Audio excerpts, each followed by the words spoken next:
محترم حضرات، رب ذوالجلال والاکرام کو توبہ و استغفار بہت زیادہ محبوب ہے۔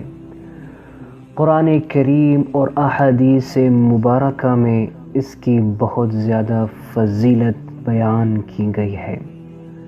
نیز اس کے بہت سے صیغے اور کلمے ذکر کیے گئے ہیں، لیکن ان میں سب سے اعلیٰ، افضل، احسن اور اکمل استغفار سید الاستغفار ہے۔ جی ہاں، سید الاستغفار، جس کی تعلیم دیتے ہوئے نبی اکرم صلی اللہ علیہ وسلم نے ارشاد فرمایا، سید الاستغفار ان تقول، سید الاستغفار یہ ہے کہ تم اللہ تعالیٰ کی بارگاہ میں یوں عرض کرو، اللہم انت ربی لا الہ الا انت خلقتنی وانا عبدک وانا على عهدك ووعدك ما استطعت اعوذ بك من شر ما صنعت ابوء لك بنعمتك علي وابوء لك بذنبي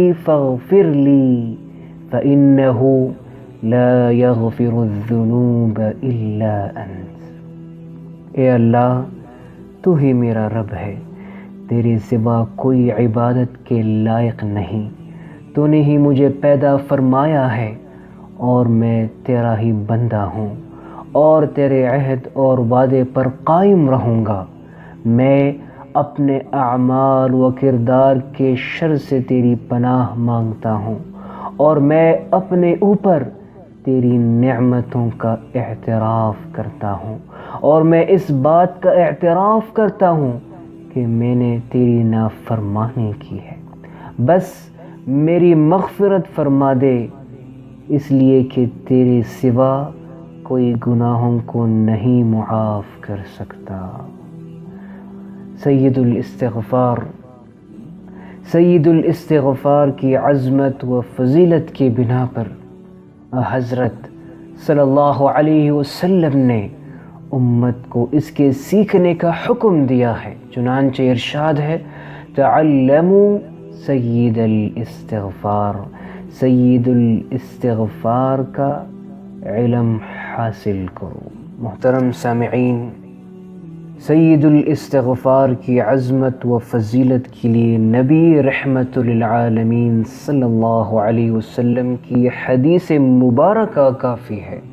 آپ نے فرمایا، جس بندے نے اخلاص و یقین کے ساتھ دن کے کسی حصے میں اس کو پڑھ لیا، یعنی ان کلمات کے ساتھ استغفار کر لیا، اور اسی دن رات شروع ہونے سے پہلے اس کو موت آ گئی، تو وہ بلا شبہ جنتیوں میں ہوگا۔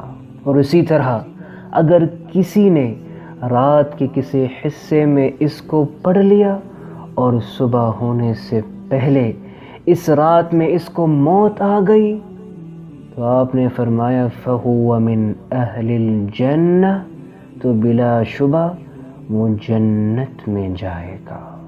اللہ اکبر۔ اے الہ العالمین، ہم کو سید الاستغفار کے اہتمام کی توفیق عطا فرما، اور ہم کو اپنی رحمت و عنایت اور فضل و کرم سے نواز دے، آمین۔